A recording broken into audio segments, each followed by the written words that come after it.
दिया है। भतार मेरा होली में धोखा दिया है।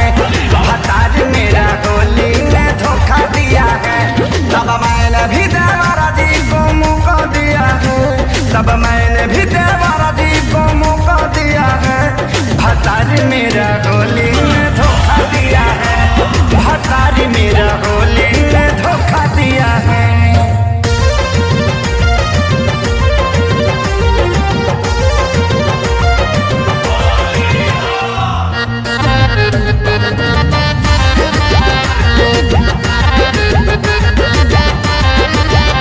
मैं भी ठेला दिखाऊंगी, रोज फगुआ मनाऊंगी।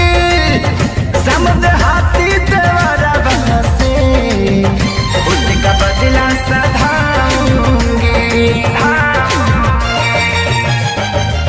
समझना, मैं भी ठेला दिखाऊंगी, रोज फगुआ मनाऊंगी।